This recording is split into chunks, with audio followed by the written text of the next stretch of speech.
Ahoj lidi, vítám vás u nového videa.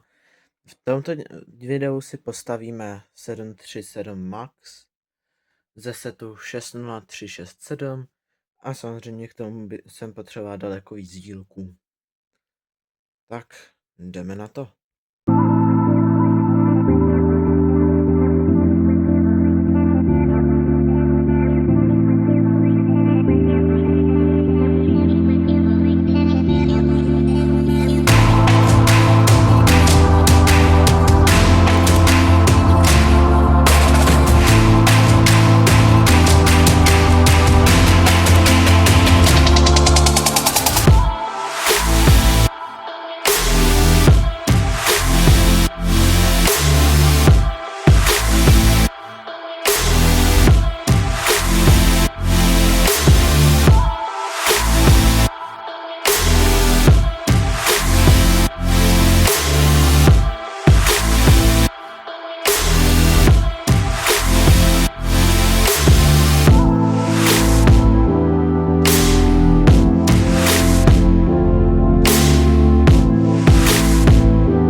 A takhle to tady vypadá.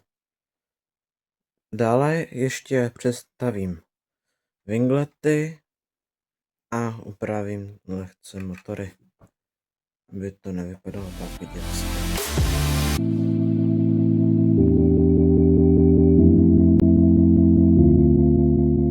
A jsme na konci tohoto videa. Co si o to myslíte? Napište do komentářů. Já se zatím s vámi loučím a u dalšího videa ahoj.